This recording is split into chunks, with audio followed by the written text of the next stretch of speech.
உண்மையான தூயாவி என்ன சொல்வார் என்றால், ஐயா நற்கருணை விட்டு இந்த வந்துடாத, நற்கருணையில தான் நான் இருக்கிறேன், நீ நற்கருணை புசிக்கும் போது நான் உன் மீது இறங்குகிறேன், அந்த அளவுக்கு நான் இறங்கினால் போதும், உனக்கு மீட்பு கிடைத்துவிடும், இந்த வல்லமை தரக்கூடியதெல்லாம் எதிர்பார்த்து இந்த வந்துடாத, சிலுவையை தூக்கிக்கிட்டு அப்படின்னு ஒரு தூய ஒருத்தர் சொன்னால், ஒரு ஆவி சொன்னால், அந்த ஆவிதான் தூய ஆவி.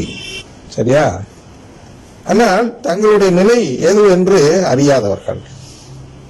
என்ன நிலை அப்பனா?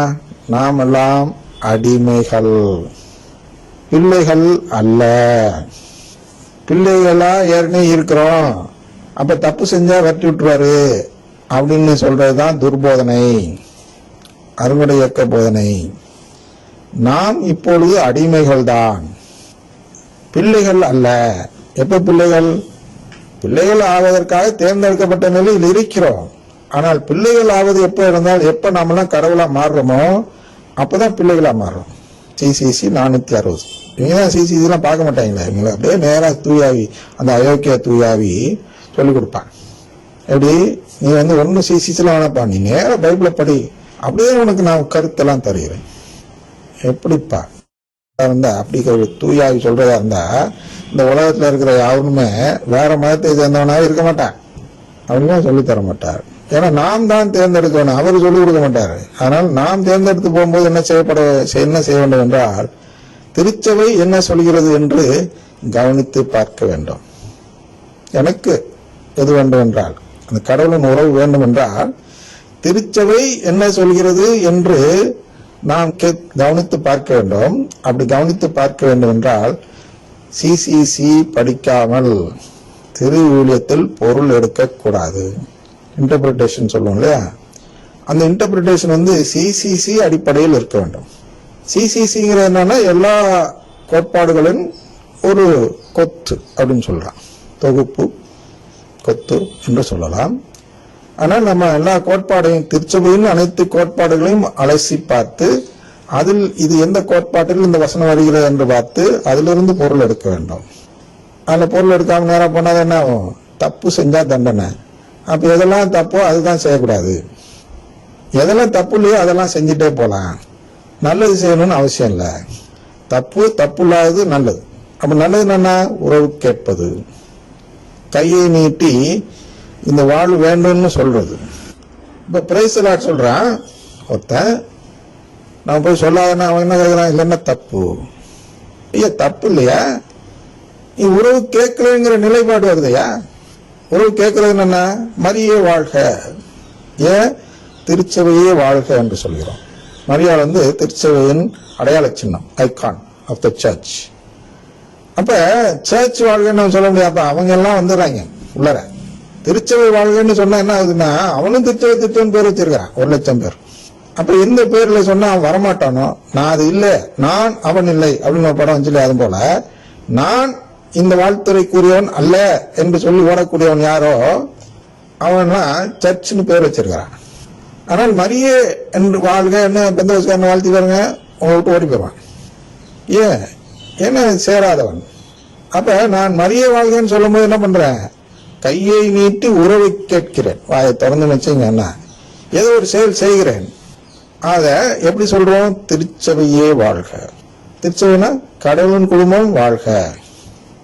நான் கடவுள் குடும்பம் வாழ்கன்னு சொல்லும் பொழுது என்ன செய்கிறேன், அந்த நல்லது செய்கிறேன். அதாங்க காயின்ட்ட சொல்லியிருப்பார், நீ நல்லது செய்தால் நலமாக இருக்கும் அல்லவா அப்படி கேட்பார். ஏன் காயின் அந்த கடவுள் குடும்பத்தில் சேர விரும்பல, அவனுடைய காணிக்கை ஏற்கப்பட வேண்டும் என்று ஆசைப்பட்டானே தவிர, ஆவேல் சேர்ந்து அந்த வழிபாட்டில் நானும் சேர்ந்து அந்த உறவை நானும் பெற வேண்டும் என்று காயின் அன்று ஆசைப்படாதால் கடவுள் அவரிடம் சொல்கிறார், நீ நல்லது செய்யலாமே. அப்ப நல்லதுன்னா என்ன, உறவு கேட்பது. தீயதுன்னா உறவு வேண்டாம் என்று சொல்வது. மற்ற சபையெல்லாம் சொல்றாங்களே, அதெல்லாம் இல்லப்பா, பில்லியல் அடாப்ஷன்லாம் இல்லை அப்படின்னு சொல்றாங்க இல்லையா, அது மூலமா கேட்க வேணான்னு சொல்லி கொடுக்குறாங்க. இந்த பிரைஸ் லார்ட் ஃபாதர், அதாவது இந்த கத்தோலிக்க திருச்சபையில் இருக்கக்கூடிய பிரைஸ் லார்ட் ஃபாதருங்க என்ன செய்யறாங்க அப்படின்னா, அவங்க அன்னை மரியா, அதாவது மரியே வாழ்க என்று சொல்வதில்லை, கேட்பதும் இல்லை. சரியா? நான் அதை கேட்கலன்னு அந்த வாழ்த்தை திருச்சபை வாழ்க என்று சொல்லக்கூடிய அந்த வாழ்த்தை சொல்லக்கூடிய வாய்ப்பு கிடைக்கும் பொழுது என்ன செய்கிறேன்? பிரைஸ் தி லார்ட் என்று சொல்லி அதற்கு அடையாளமாக இருக்கக்கூடிய வாழ்த்து. நான் 2வது யோவான்ல வாசி காட்டினேன்ல 9:11 அது போன்ற அந்த வாழ்த்துறை, அவர்களுடைய தீச்செயலில் நாமும் பங்கு பெறக்கூடிய வாழ்த்துறையை சொல்கிறார்கள். நான் அவனே வாழ்த்தினேன், கத்தோலிக்க என்ன தானே வாழ்த்தினேன் அப்படின்னு வாதாடுவீர்கள் அல்லவா? அந்த கத்தோலிக்கன் யாரு? அவரும் பிரைஸ் தி லார்ட் சொல்பவர் தானே. அப்ப அவர் ஏற்கனவே கடவுள் குடும்பத்தை நம்பாதவர், அது மாதிரி ஒருத்தரை போய் நான் வாழ்த்தினேன்னா நானும் கடவுள் குடும்பத்தை நம்பாதவர் என்ற அந்த தீமையில் பங்கெடுப்பவன் ஆகிவிடுகிறேன் அல்லவா?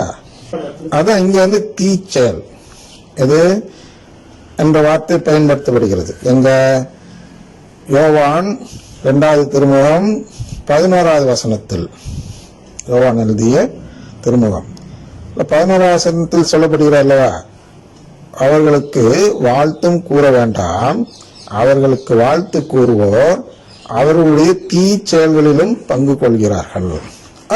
பிரைஸ் தி லார்ட் சொல்பவர்கள் அந்த எதிரில் இருக்கிற இன்னொரு பிரைஸ் தி லார்ட் சொல்பவனுடைய தீ செயலில் பங்கு கொள்வதால் அவர் அந்த தீச்செயல், அதாவது கடவுளின் உறவு வேண்டாம் என்று சொல்லக்கூடிய அந்த தீச்செயல் என்ன குற்றம் கேட்டீங்களோ அதான் குற்றம். கடவுள் உறவு வேண்டாம்னு சொல்லக்கூடிய ஒரு தீச்செயலை செய்பவராக மாறிவிடுகிறார், கத்தோலிக்கராக இருந்தாலும்.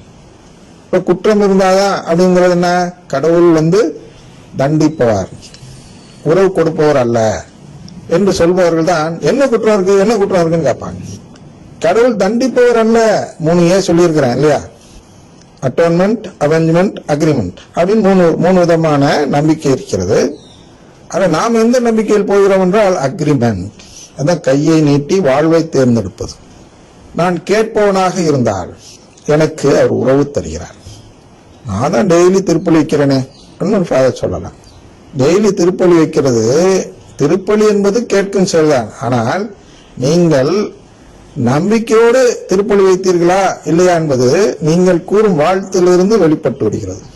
நம்பிக்கையற்றவர்களாக நீங்கள் திருப்பலி வைத்தால் நீங்கள் திருச்சபையின் கருவியாக மட்டும்தான், இன்ஸ்ட்ருமெண்ட் ஆஃப் த சர்ச் சொல்றோம் இல்லையா, திருச்சபையின் கருவியாக மட்டும்தான் செயல்படுகிறீர்களே தவிர திருச்சபையில் ஒருவராக செயல்படவில்லை.